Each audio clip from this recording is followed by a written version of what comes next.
ഇപ്പൊ നമ്മൾ ലാസ്റ്റ് വയനാട് സംഭവം നടന്നില്ലേ, അത് എന്തുമാത്രം കാര്യങ്ങൾ പലരും പറഞ്ഞു. അതിൽ സയന്റിഫിക് ആയിട്ടുള്ള ഒരുപാട് സംഭവങ്ങളുണ്ട് അല്ലെ. ഒരു അമ്പലത്തിന്റെ കാര്യം വരെ പറഞ്ഞു. ഇങ്ങനെ ഒരു ദുരന്തം സംഭവിക്കാൻ പോവുകയാണെങ്കിൽ അത് ഈ ഗുരുക്കന്മാർക്ക് തിരിച്ചറിയാൻ കഴിയുമെങ്കിൽ അറിയാൻ പറ്റും. അവർക്ക് അവിടെയുള്ള പാവപ്പെട്ട മനുഷ്യരെ സംരക്ഷിച്ചു വിളിച്ചു വരുത്തിയിട്ട് കമ്മ്യൂണിക്കേറ്റ് ചെയ്ത് നമ്മൾ എന്തൊക്കെ ചെയ്തിട്ടുണ്ടോ ഇതിന്റെ ലൈബ്രറി ഓപ്പൺ ചെയ്യാൻ പറ്റും.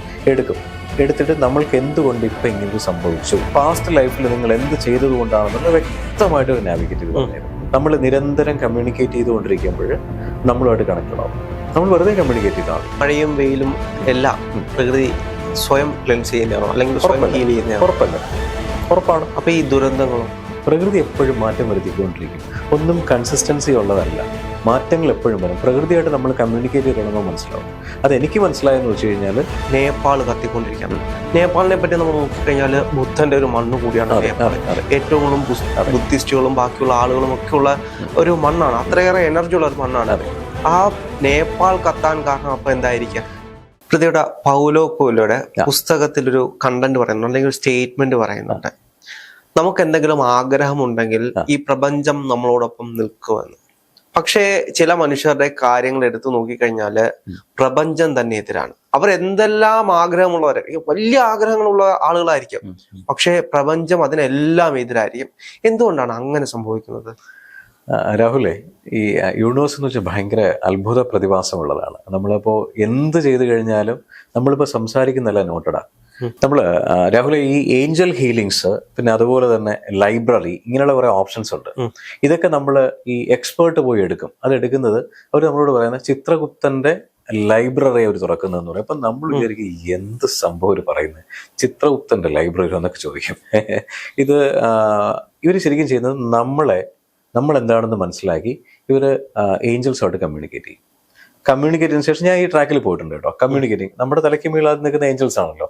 നല്ല ഏഞ്ചൽസിനെ ഇവർ വിളിച്ചു വരുത്തിയിട്ട് കമ്മ്യൂണിക്കേറ്റ് ചെയ്ത് നമ്മൾ എന്തൊക്കെ ചെയ്തിട്ടുണ്ടോ ഇതിന്റെ ലൈബ്രറി ഓപ്പൺ ചെയ്യാൻ പറ്റും. എടുത്തിട്ട് നമ്മൾക്ക് എന്തുകൊണ്ട് ഇപ്പൊ ഇങ്ങനൊരു സംഭവിച്ചു. അപ്പം രാഹുൽ പറഞ്ഞത് എന്തൊക്കെ ആഗ്രഹിച്ചാലും നടക്കുന്നില്ല എന്ന് പറഞ്ഞല്ലേ, അതിന്റെ കോസിലേക്കാണ് ഞാൻ വരുന്നത്. എന്നിട്ട് അടുത്ത സ്റ്റെപ്പിലേക്ക് പോവാം. അപ്പൊ എന്തുകൊണ്ട് രാഹുൽ അല്ലെങ്കിൽ എക്സ് എന്ന് പറയുന്ന ഒരാൾ ഇതൊക്കെ ആഗ്രഹിച്ച് നടക്കുന്നില്ല? അപ്പൊ ഏഞ്ചൽ ഹീലിംഗിൽ കൂടെ ഇവർ ആ ലൈബ്രറി ഓപ്പൺ ചെയ്യുമ്പോൾ ഇവരുടെ ഫയൽ കിട്ടും. അതാണ് ഇവർ പറയുന്ന ചിത്രഗുപ്തന്റെ കണക്ക് പുസ്തകം. അപ്പൊ നമ്മളിത് ചെറുപ്പകാലത്തിൽ കേട്ടതാണ്, നിങ്ങൾ ചെയ്യുന്നതെല്ലാം ചിത്രഗുപ്തൻ കണക്കെടുക്കും കേട്ടോ, നിങ്ങൾ മരണശേഷം അനുഭവിക്കുക എന്നൊക്കെ പറയും. അപ്പൊ നമ്മൾ ഭയങ്കര പേടിച്ചൊക്കെ കേൾക്കുന്ന സംഭവമാണ് ഒരു മെച്യൂരിറ്റി ലൈഫിൽ വരുമ്പോൾ ഒരു കൺസൾട്ടന്റ് പറയുന്നത്. അപ്പോൾ നമ്മൾ ഭയങ്കര ആകാംക്ഷയോടെ കേട്ടിരിക്കും. ഒരു ലൈബ്രറി എടുക്കുമ്പോൾ ഓരോ ലൈബ്രറിയിൽ നിന്ന് ഓരോ ഫയൽ ഇവർക്ക് കിട്ടും. ഈ ഫയൽ വെച്ചിട്ടാണ് ഇപ്പോൾ ഒരുപാട് കൺസൾട്ടന്റ് ഉണ്ട്. ഇത് കേൾക്കുന്ന എന്റെ ക്ലയൻസിന് ഒത്തിരി പേരുണ്ട്, അല്ലെങ്കിൽ നമ്മളോട് വളരെ ക്ലോസ്ഡ് ആയിട്ട് നിൽക്കുന്ന ഒരുപാട് പേരുണ്ട്. ഇവര് എന്തുകൊണ്ടാണ് നിങ്ങൾക്ക് ഇന്ന പ്രശ്നം സംഭവിക്കുന്നത്, പാസ്റ്റ് ലൈഫിൽ നിങ്ങൾ എന്ത് ചെയ്തത് കൊണ്ടാണെന്നുള്ള വ്യക്തമായിട്ട് ഒരു നാവിഗേറ്റ് ചെയ്ത് പറഞ്ഞായിരുന്നു. അപ്പോൾ പറഞ്ഞു വന്നത്, നമ്മൾ എന്ത് ചെയ്താലും പ്രപഞ്ചം നോട്ടീസ്ഡ് ആണ്. പ്രപഞ്ചത്തിനോട് എങ്ങനെ ആശയവിനിമയം നടത്തണം എന്നുള്ളതാണ് നമ്മൾ ആദ്യം അറിയേണ്ട സംഭവം. ആശയവിനിമയം നമുക്ക് ലൗഡായിട്ട് ചോദിക്കാം, വളരെ സൈലന്റ് ആയിട്ട് ചോദിക്കാം, ഏത് രീതിയിലും ചോദിക്കാം. പക്ഷെ ചോദിക്കുന്നതിന് മുൻപായിട്ട് നമ്മുടെ ഫ്രീക്വൻസിയും പ്രപഞ്ചത്തിന്റെ ഫ്രീക്വൻസിയും നമ്മൾ സെറ്റാക്കുക എന്നുള്ളത്. കല്യാണത്തിന് നമ്മൾ മുഹൂർത്തം നോക്കി കല്യാണം കഴിക്കില്ലേ? രണ്ടുപേർക്ക് ഇഷ്ടമുണ്ടെങ്കിലാണല്ലോ കല്യാണം കഴിക്കുന്നത്. അല്ലെങ്കിൽ വീട്ടുകാരുടെ നിർബന്ധ പ്രകാരം കല്യാണം നടക്കും. കല്യാണം കഴിഞ്ഞാൽ എന്താ സംഭവിക്കുക? നിർബന്ധ പ്രകാരമാണെങ്കിൽ ഓട്ടോമാറ്റിക്കൽ ഡൈവേഴ്സിലേക്ക് പോകും, അല്ലെ? അല്ലെങ്കിൽ 1-2 ദിവസം കഴിയുമ്പോൾ അടിയാവാം, ബഹളമാവും, ഏതെങ്കിലും പ്രശ്നത്തിൽ കൂടെ പോകും. പക്ഷെ മാനസിക ബന്ധങ്ങളുള്ള കല്യാണമാണെങ്കിലോ എന്ത് പ്രശ്നം ഉണ്ടെങ്കിലും മുഹൂർത്തം ഇല്ലെങ്കിലും അവരൊന്നിച്ച് തന്നെ ജീവിക്കും. അത് ഏത് റിലീജനും ആയിക്കോട്ടെ, അല്ലെ? അതുപോലെയാണ് ഈ പ്രപഞ്ചവും നമ്മളുമായിട്ടുള്ള ഒരു എനർജി കണക്ട് ചെയ്യുന്നത്. അതിന് പല ഫിലോസഫിയും പല പ്രിൻസിപ്പിളും എല്ലാവരും ഫോളോ ചെയ്യുന്നുണ്ട്. പക്ഷെ ഞാൻ ചെയ്യുന്നൊരു ടെക്നിക്ക് എന്ന് പറഞ്ഞാൽ ഞാൻ പ്രപഞ്ചത്തിനോട് എഴുതും. പേപ്പറിനകത്ത് എന്റെ ബുക്കിൽ ഞാൻ എഴുതും. ഞാൻ ഡേ ടു ഡേ ചെയ്യുന്ന സ്കെഡ്യൂളിനകത്ത് ചില സമയങ്ങളിൽ എനിക്ക് എഴുതാൻ പറ്റിയിട്ടില്ലെങ്കിൽ ഞാൻ അതും കൂടെ ചേർത്ത് നെക്സ്റ്റ് ഡേ എഴുതും. എനിക്ക് ഇന്ന് പറ്റിയ സംഭവങ്ങൾ, അതായത് ഒരു വർഷങ്ങൾക്ക് മുമ്പ് എനിക്കൊരു മെറ്റീരിയൽ ലോസ് വന്ന സമയത്താണ് ഞാൻ കുറിച്ചൊന്ന് ഡീറ്റെയിൽഡ് ആയത്. അതിനു മുമ്പ് വരെ നമ്മൾ കമ്മ്യൂണിക്കേറ്റ് ചെയ്യുള്ളൂ. ഞാൻ പറയേണ്ട കമ്മ്യൂണിക്കേറ്റ് ചെയ്യുന്ന രീതിയുണ്ട്. ഫോർ എക്സാമ്പിൾ എന്താ പറയുക, എനിക്കിപ്പോൾ രാഹുലും ഞാനുമായിട്ട് സംസാരിക്കുന്നു. രാഹുൽ എൻ്റെ ജീവിതത്തിലേക്ക് വന്നത് നല്ലതാണോ ഇല്ലയോ? രാഹുൽ കാരണം ഞാനും രാഹുലും തമ്മിൽ രാഹുൽ എന്നെ ചീറ്റ് ചെയ്യുമോ? ഇതെൻ്റെ ഒരു സയന്റിഫിക് ക്വസ്റ്റ്യൻ ആണെന്ന് വെച്ചോ. എനിക്ക് ആവശ്യമുള്ള ക്വസ്റ്റ്യൻ. രാഹുൽ ഞാനൊരു ബിസിനസ് ചെയ്യാൻ പോകുന്നു, രാഹുൽ എന്നെ ചീറ്റ് ചെയ്യുമോ? എന്നാണ് എനിക്കറിയേണ്ടത്. ഇപ്പൊ രാഹുൽ ചോദിക്കുന്നത് പ്രദീപ് ഏട്ടൻ ചീറ്റ് ചെയ്യോ? നോർമലി ഒരു ബിസിനസ്സിൽ പോകുമ്പോൾ ആൾക്കാർ കൂടെയുള്ള പാർട്ട്ണർ എങ്ങനെയാണ് എന്നുള്ളൊരു ക്യൂരിയോസിറ്റിക്ക് ഞാൻ പറയുന്നതാണ്. എന്ത് ക്വസ്റ്റ്യൻ നിങ്ങൾക്ക് ഡിഫൈൻ ചെയ്യാം. അപ്പോൾ പ്രകൃതിയോട് ഞാൻ ചോദിക്കുകയാണ്, അപ്പോൾ പ്രകൃതി എന്നോട് പറയുമോ? ഒരിക്കലുമില്ല. സോ അവിടെയാണ് നമ്മൾ നമ്മുടെ എനർജിയും പ്രകൃതിയുടെ എനർജിയും നമ്മൾ കണക്ട് ചെയ്യേണ്ടത്. നമ്മൾ നിരന്തരം കമ്മ്യൂണിക്കേറ്റ് ചെയ്തുകൊണ്ടിരിക്കുമ്പോൾ നമ്മളുമായിട്ട് കണക്റ്റഡ് ആവും. നമ്മൾ വെറുതെ കമ്മ്യൂണിക്കേറ്റ് ചെയ്താൽ മതി. ഈ കണക്ഷൻസ് എങ്ങനെ മനസ്സിലാവും എന്ന് വെച്ചാൽ ഇൻഡിക്കേഷൻ വഴിയാണ് മനസ്സിലാവും. അപ്പൊ എന്താണ് ഇൻഡിക്കേഷൻ? അതിനൊരു ഫോർമാറ്റ് ഉണ്ട്. അപ്പൊ ഞാൻ ചോദിക്കുകയാണ്, ഞാനും രാഹുലുമായിട്ട് ഇങ്ങനെ മുന്നോട്ട് പോകുന്നതിനകത്ത് എന്തെങ്കിലും പ്രശ്നം ഉണ്ടെങ്കിൽ എനിക്കൊരു അടയാളം കാണിച്ചു തരണം. സോ പ്രകൃതി ഓൾവേസ് പ്രകൃതി നമുക്ക് എപ്പോഴും അടയാളങ്ങൾ കാണിച്ചു തരും. അപ്പൊ അടയാളം ഏത് രീതിയിലാണ്? ചിത്രശലഭങ്ങളായിട്ടോ വെളുത്ത പ്രാവായിട്ടോ അങ്ങനെ എന്തെങ്കിലും ആണ് എനിക്ക് കാണിച്ചു തരികയാണെങ്കിൽ, എനിക്ക് രാഹുലും ഞാനിട്ട് നന്നായിട്ട് പോകുന്നുണ്ടെങ്കിൽ ഒരു വെള്ള ചിത്രശലഭമോ വെള്ള പ്രാവിനെയോ എന്നെ ഇന്നത്തെ ദിവസത്തിനകത്ത് കാണിച്ചു തരണേ. നമ്മുടെ കണ്ണിലത് വരും. നമ്മുടെ കണ്ണിൽ നമ്മൾ കാണും.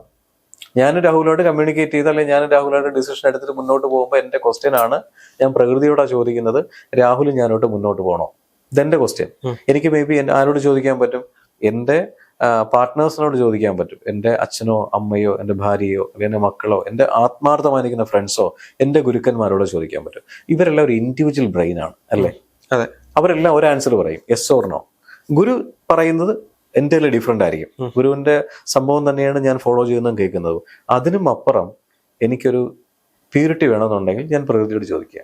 പ്രകൃതി നമുക്ക് ഉത്തരം തരുന്നത് എങ്ങനെ? ഇൻഡിക്കേഷൻ. ആ ഇൻഡിക്കേഷൻ കാണാനുള്ള ഒരു ലെവലിൽ നമ്മൾ എത്തുക എന്നുള്ളതാണ്. അതായത് ഞാനിപ്പോൾ പറയുകയാണ്, ഇന്ന് പോകുന്നതിനകത്ത് വെച്ചിട്ട് എനിക്കൊരു വെള്ള ചിത്രശലഭം എനിക്കൊന്ന് കാണിച്ചു തരികയാണെങ്കിൽ ഞാനും രാഹുലുമായിട്ട് നല്ല ബന്ധത്തിലായിരിക്കും പോകുന്നത്. അല്ലെങ്കിൽ വെള്ള പ്രാവിനെ എനിക്കൊന്ന് കാണിച്ചു തരണേ. അപ്പം ചിത്രശലഭത്തെയോ പ്രാവിനെയോ നമ്മൾ പോകുന്ന വഴിയിൽ എവിടെയെങ്കിലും കാണാൻ കഴിയും. അപ്പൊ നമ്മൾ ഇത് ഒരു എക്സ്പീരിയൻസ് ആണ്. ഇതിന് മൾട്ടിപ്പിൾ ടൈംസ് നമ്മൾ എക്സ്പെരിമെന്റ് ചെയ്യണം, ചെറിയ ചെറിയ കാര്യങ്ങൾക്ക്. അപ്പൊ അതിൽ നിന്ന് നമുക്ക് മനസ്സിലാവും നമ്മളും യൂണിവേഴ്സും തമ്മിൽ കണക്ഷൻ ആണോ അല്ലേ എന്നുള്ള കാര്യം. അല്ല, ഞാനൊരു സംശയം ചോദിച്ചാൽ, അപ്പൊ ഞാൻ പലപ്പോഴും കേട്ടിട്ടുണ്ട്, നമ്മളിപ്പം നല്ലതിനേക്കാൾ കൂടുതൽ നെഗറ്റീവായിട്ടുള്ള കാര്യങ്ങൾ സംഭവിക്കാനാണ് കൂടുതൽ സാഹചര്യങ്ങൾ. അപ്പം അതിനെ എങ്ങനെ കണക്ട് ചെയ്യാൻ പറ്റും? ഇപ്പൊ ഞാനും ചേട്ടനും തമ്മിൽ നല്ല രീതിയിൽ പോകാൻ കഴിയുമോ എന്നാണ്. കഴിയത്തില്ല എങ്കിൽ ഇൻഡിക്കേഷൻ തരാൻ പറഞ്ഞു കഴിഞ്ഞാൽ പറയും. നമ്മൾ പറയുകയാണ്, എനിക്ക് ഇദ്ദേഹമായിട്ട് പോകുന്നതിനകത്ത് വലിയ മാനസിക ബുദ്ധിമുട്ട്. അവിടെ നമ്മൾ കമ്മ്യൂണിക്കേഷൻ വളരെ ശ്രദ്ധിക്കണം. അപ്പം ഞാനും രാഹുലുമായിട്ട് മുന്നോട്ട് പോകുന്നതിനകത്ത് ഒരുപാട് കോൺഫ്ലിക്ട്സ് ഉള്ളതുപോലെയൊക്കെ തോന്നുന്നു. കഴിഞ്ഞ നിരവധി ഒരു 6 മാസമായിട്ട് രാഹുലുമായിട്ട് ബന്ധമുണ്ട്. എനിക്കറിയില്ല, അദ്ദേഹത്തിന് മനസ്സിലാക്കാൻ പറ്റുന്നില്ല. ചില ആൾക്കാരെ നമുക്ക് പെട്ടെന്ന് മനസ്സിലാക്കാൻ പറ്റില്ലല്ലോ. ഇത് അദ്ദേഹം എനിക്ക് എപ്പോഴും ഒരു ഇറിറ്റേഷൻ തന്നുകൊണ്ടിരിക്കുന്നത്. ഞാനുമായിട്ട് വളരെ ഒരു ആരോഗ്യപരമല്ല. എനിക്ക് അദ്ദേഹത്തിനൊന്ന് കട്ട് ചെയ്ത് തരണം. അപ്പോൾ അതിന് എനിക്ക് ഏതെങ്കിലും ഒരു അടയാളം ഒന്ന് കാണിച്ചു തരാമോ? അങ്ങനെയാണെന്നുണ്ടെങ്കിൽ നായ്ക്കളായിട്ടോ പൂച്ചയായിട്ടോ, നായ്ക്കളെന്ന് വെച്ചാൽ വളരെ പെട്ടെന്ന് നമുക്ക് കാണാൻ പറ്റുന്നതാണ്. പൂച്ചയിലേതാണ് ബ്ലാക്ക് ആണ്. അതായത് ഈ സാധാരണ പൂച്ച നമുക്ക് എപ്പോഴും കാണാൻ പറ്റും. അതായത് ഇതിൽ നമ്മൾ നിറം കൃത്യമായിട്ട് പറയണം. അതെ. അടയാളങ്ങൾ നമ്മൾ കമ്മ്യൂണിക്കേറ്റ് ചെയ്യണം. അതായത് പട്ടികൾ എന്ന് പറഞ്ഞു കഴിഞ്ഞാൽ നമ്മൾ റോഡിലേക്ക് ഇറങ്ങി കഴിഞ്ഞാൽ നിറയെ പട്ടികളായി. അവിടെയാണ് പറയുന്നത് ബ്ലാക്ക്. പൂച്ചയും ബ്ലാക്ക് ആണ്, നായ്ക്കളും ബ്ലാക്ക് ആണ് അല്ലേ? സോ അപ്പോൾ കറക്റ്റായിട്ട് നമുക്ക് ഇൻഡിക്കേഷൻ കിട്ടും. പിന്നെ ഇതൊന്നും നമുക്ക് പറയാൻ പറ്റില്ല, ഇതൊന്നും അറിയാത്ത ഒരാളെന്ന് വെച്ചോ, ഏതെങ്കിലും വഴി ഇൻഡിക്കേഷൻ കിട്ടും. പ്രകൃതി മാറ്റാത്ത ഒന്നും ലോകത്തില്ല. നമ്മൾ എന്തുപേക്ഷിക്കുന്നോ പ്രകൃതി മാറ്റും. നമ്മൾ ഈവൻ ഭക്ഷണം കഴിച്ചിട്ട് വേസ്റ്റ് അവിടെ വച്ചിട്ട് പോയി കഴിഞ്ഞാൽ അത് ആര് കൊണ്ടുപോകും? ആദ്യം വേസ്റ്റ് എടുക്കുന്നവരെയും കൊണ്ടുപോകും. നമ്മൾ ക്ലീൻ ചെയ്യണം. ക്ലീൻ ചെയ്തിട്ടില്ലെന്ന് വെച്ചോ, അവരും എടുത്തിട്ടില്ല, ഇത് ഇവിടെ ഇരുന്ന് ചീഞ്ഞു പോകും. ലാസ്റ്റ് എന്ത് ചെയ്യും? ഇത് ഉറുമ്പ് കൊണ്ടുപോകും അല്ലേ? ഇത് പ്രകൃതി എല്ലാത്തിനും ഒരു കോസ് വെച്ചിട്ടുണ്ട് അവിടെ. അത് കഴിഞ്ഞാൽ മഴയുണ്ടാകാം, വെയിലുണ്ടാകാം. ഇത് നമ്മൾ പോകുന്ന എല്ലാ സ്ഥലവും ക്ലീൻഡ് ആയിരിക്കും. പ്രകൃതി എപ്പോഴും ക്ലെൻസ് ചെയ്തുകൊണ്ടിരിക്കും, ഏത് സ്ഥലമാണെങ്കിലും. ഇപ്പൊ നടക്കുന്ന ഈ മഴയും വെയിലും എല്ലാം പ്രകൃതി സ്വയം ക്ലെൻസ് ചെയ്യുന്നതാണോ അല്ലെങ്കിൽ സ്വയം ഹീൽ ചെയ്യുന്നതാണോ? ഉറപ്പല്ലേ? ഉറപ്പാണ്. അപ്പൊ ഈ ദുരന്തങ്ങളോ?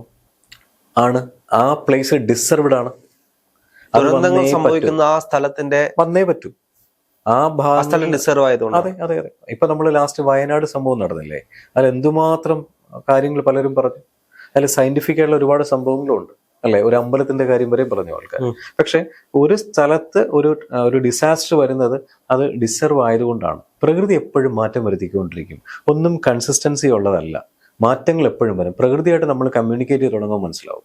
അത് എനിക്ക് മനസ്സിലായെന്ന് വെച്ച് കഴിഞ്ഞാൽ പല ഗുരുവര്യന്മാരും ഇതിനെക്കുറിച്ച് പറയുന്നുണ്ടായിരുന്നു. അപ്പോഴും ഞാനിതിങ്ങനെ വളരെ ആകാംക്ഷയോടെ കേട്ടിരിക്കും. പക്ഷേ ഈ പറയുന്ന ടിബറ്റൻസ് ഇവരൊക്കെ ചെയ്യുന്നത് അവർ കമ്മ്യൂണിക്കേറ്റ് ചെയ്യും ഇംഗ്ലീഷിൽ. അവർ communicate dear universe, I want to get more information എന്നൊക്കെ പറഞ്ഞ് വരിക. അപ്പം ഞാൻ ആലോചിക്കും, ഇത് ചെറിയ കിളി പോയതാണോ? ഞാൻ സംശയിച്ചു. അപ്പം ഇങ്ങനൊരു ദുരന്തം സംഭവിക്കാൻ പോവുകയാണെങ്കിൽ അത് ഈ ഗുരുക്കന്മാർക്ക് തിരിച്ചറിയാൻ കഴിയുമെങ്കിൽ അറിയാൻ പറ്റും. അവർക്ക് അവിടെയുള്ള പാവപ്പെട്ട മനുഷ്യരെ സംരക്ഷിച്ചുകൂടെ? അവരുടെ ജോലി സംരക്ഷണമല്ല, അവർക്ക് അല്ലെങ്കിൽ അവർക്ക് നേരത്തെ പറഞ്ഞുകൂടെ, ഇൻഡിക്കേഷൻ കൊടുത്തുകൂടെ? എത്രയോ പേര് പറയുന്നുണ്ട് രാഹുലെ, ഈ ഒരു വലിയൊരു ഡിസാസ്റ്റർ വരുന്ന സമയത്ത് ഒരു ഗുരുവര്യൻ വന്ന് ഇത്ര പേരുടെ പറയാണ് ഇത്ര ദിവസം കഴിയുമ്പോൾ ഇവിടെ പ്രശ്നം വരുമെന്ന് ആരാ വിശ്വസിക്കുക? എത്ര പേര് വിശ്വസിക്കും? നമ്മുടെ ഈ ലോകത്തിലെ ഏറ്റവും കൂടുതൽ പ്രവചനങ്ങൾ നടത്തിയിരിക്കുന്ന മറ്റേ അദ്ദേഹം ഉണ്ടല്ലോ, എന്തോന്ന് ബാങ്ക് പേരെനിക്ക് ഇപ്പൊ കിട്ടുന്നില്ല. സോ അദ്ദേഹത്തിന്റെ പ്രവചനങ്ങളുടെ അടിസ്ഥാനപരമായിട്ട് ഇപ്പൊ ലാസ്റ്റ് ആയിടുന്ന യുദ്ധം വരെ നടന്നില്ലേ? അപ്പൊ ഇതൊന്നും ആരും മുഖവിലയ്ക്ക് എടുക്കുന്നില്ലല്ലോ. എന്നെ നിരന്തരം ജേർണലിസ്റ്റ് എന്നുള്ളതിൽ കോൾ ചെയ്യുന്ന കൊല്ലത്തുന്ന ഒരാളുണ്ട്. അദ്ദേഹം ഒരുപാട് സംഭവം എഴുതിയിട്ടുണ്ട്. ഈവൻ മോദിജി അധികാരത്തിൽ വരുന്ന സംഭവം എഴുതിയിട്ടുണ്ട്. മോദിജി വരുന്ന സമയത്ത് ഞാൻ ABCയിൽ ഇന്റർവ്യൂ എടുക്കുന്നുണ്ടായിരുന്നു. അദ്ദേഹത്തിന്റെ ഇന്റർവ്യൂ ജേണൽ ഉൾപ്പെടെ വെച്ചിട്ട് ഞാൻ അദ്ദേഹത്തിന് ക്വസ്റ്റ്യൻ ചോദിച്ചിട്ടുണ്ടായിരുന്നു. അദ്ദേഹത്തിന്റെ ജേണൽ എങ്ങനെയാണ്, അദ്ദേഹം പ്രവചിച്ച ഡേറ്റും കാര്യങ്ങളും എല്ലാം വെച്ച് അദ്ദേഹം ഒരു സാധാരണപ്പെട്ട ആളായിട്ട് ആരും പ്രൊമോട്ട് ചെയ്യുന്നില്ല. അപ്പോൾ ഞാൻ ഇന്റർവ്യൂ എടുത്തു. ഈവൻ സുരേഷ് ഗോപി വരുന്ന ആരും എടുത്തിട്ടുണ്ടായിരുന്നല്ലോ. അതുപോലെ ട്രംപിന്റെ ഭരണത്തിന് മുൻപ് കമലാ ഹാരിസിന്റെ നോമിനേഷൻ വന്നു US. അപ്പോൾ കമലാ ഹാരിസ് വിജയിക്കില്ല എന്ന് അദ്ദേഹം പറഞ്ഞു. ബൈഡൻ അധികാരത്തിൽ വരുമെന്ന് പറഞ്ഞു. അപ്പോൾ US എക്കോണമി താഴെ പോകുമെന്ന് പറഞ്ഞു. അപ്പോൾ എനിക്ക് US എക്കോണമി എന്നൊക്കെ പറഞ്ഞ് എനിക്ക് ഭയങ്കര ഒരു ഇഷ്ടമുള്ള സംഭവം. അപ്പം ഞാനത് കൂടുതലായിട്ട് ആർഗ്യൂ ചെയ്തു, ഡിബേറ്റ് ചെയ്തു ഇന്റർവ്യൂവിൽ. അപ്പോൾ അദ്ദേഹം പറഞ്ഞു, സാർ ഞാനിത് ഓൾറെഡി ഡോക്യുമെന്റഡ് ആണ്, എനിക്ക് രാവിലെ ബോധോദയം ഉണ്ടാവും, ഞാൻ അപ്പം എഴുതിയെടുത്ത സംഭവം സാർ അത് വായിച്ചു നോക്കുമെന്ന് പറഞ്ഞു. അപ്പൊ ഈ വായിച്ചു നോക്കൂ എന്ന് പറയുന്ന സമയത്ത് ഇന്നൊരു സംഭവം വന്നിട്ട് നാളെ വേണമെങ്കിൽ രാഹുലിന് ഡോക്യുമെന്റ് ഉടനെ സാർ വായിച്ചു നോക്കുമെന്ന് പറയാം. പക്ഷെ അതിനൊരു ഓതന്റിസിറ്റി വരണ്ടേ? ഇദ്ദേഹം എഴുതിയ ഡേറ്റ് വേണമെങ്കിൽ നാളെ ഡേറ്റ് മാറ്റിയിടാം. പക്ഷെ അദ്ദേഹം ചെയ്തിട്ട് അതിന്റെ സോഫ്റ്റ് കോപ്പി പല മിനിസ്റ്റേഴ്സിനും പലർക്കും അയച്ചു കൊടുത്തതിന്റെ കോപ്പി എന്നെ കാണിച്ചിട്ടുണ്ട്. അതായത് ഇമെയിലിലെ സെൻഡ് ഐറ്റംസിനകത്ത്. അപ്പോഴാണ് നമ്മൾ വിശ്വസിക്കുന്നത്. വേറൊരു കാര്യം, അപ്പം നേപ്പാൾ കത്തിക്കൊണ്ടിരിക്കുകയാണ്. നേപ്പാളിനെ പറ്റി നമ്മൾ നോക്കിക്കഴിഞ്ഞാല് ബുദ്ധന്റെ ഒരു മണ്ണ് കൂടിയാണ് നേപ്പാൾ. ഏറ്റവും കൂടുതൽ ബുദ്ധിസ്റ്റുകളും ബാക്കിയുള്ള ആളുകളും ഒക്കെ ഉള്ള ഒരു മണ്ണാണ്. അത്രയേറെ എനർജി ഉള്ള ഒരു മണ്ണാണ്. ആ നേപ്പാൾ കത്താൻ കാരണം അപ്പൊ എന്തായിരിക്കാം? നേപ്പാൾ കത്താൻ കാരണം സ്വാഭാവികമായിട്ട് അവിടെ എപ്പോഴും നടക്കുന്ന കോൺഫ്ലിക്റ്റ് അല്ലേ. എപ്പോഴും അവിടെ നേപ്പാളിൽ ഞാനൊരു കോൺക്ലേവ് ചെയ്തിട്ടുണ്ട്. ഈസി ആയിട്ട് കോൺക്ലേവ് ഒന്നും ചെയ്യാൻ പറ്റില്ല. ഓൾമോസ്റ്റ് പല രാജ്യങ്ങളിലും ഞാൻ കോൺക്ലേവായിട്ട് പോകുന്നുണ്ട്, ബിസിനസ് കോൺക്ലേവ് ചെയ്യുന്നുണ്ട്. നേപ്പാളിൽ ചെയ്യുമ്പോഴുള്ള കുഴപ്പമെന്ന് വെച്ച് കഴിഞ്ഞാൽ, നമ്മൾ ഇപ്പോൾ തമിഴ്നാട് പോയി ഒരു ബാങ്കറ്റ് ഹാൾ ബുക്ക് ചെയ്യുമെന്ന് വെച്ചോളൂ. തമിഴ്നാട് പോയി ഒരു ബാങ്കറ്റ് ഹാൾ ബുക്ക് ചെയ്ത് കഴിഞ്ഞാൽ ഞാൻ അനുഭവിച്ച പ്രശ്നമാണ്. ഒരു 6 മാസം മുൻപായിരിക്കും നമ്മൾ ചെയ്യുന്നത്. കോൺക്ലേവിന് ഒരു 2 മാസം മുമ്പ് ഗവൺമെന്റ് നോട്ടിഫിക്കേഷൻ വരും, ഈ പറയുന്ന ഹാള് അവൈലബിൾ അല്ല. അവരുടേതായിട്ടുള്ള കാരണം കൊണ്ട് ഹാള് നമുക്ക് തരില്ല. ഗവൺമെന്റ് ഇൻഫർമേഷൻ ആണ്. അപ്പോൾ ഒരു വലിയൊരു ലോബിയാണ് അവിടെ. അപ്പൊ നമ്മൾ എന്ത് ചെയ്യും? നമ്മൾ ഈ കോൺക്ലേവിന് ഇൻവെസ്റ്റ് ചെയ്ത എമൗണ്ടും പല ആൾക്കാർ ഇൻവെസ്റ്റ് ചെയ്തിട്ടുണ്ട്, ഒരുപാട് ബാക്ക് ആൻഡ് വർക്ക് എല്ലാം ചെയ്തിട്ടുണ്ട്.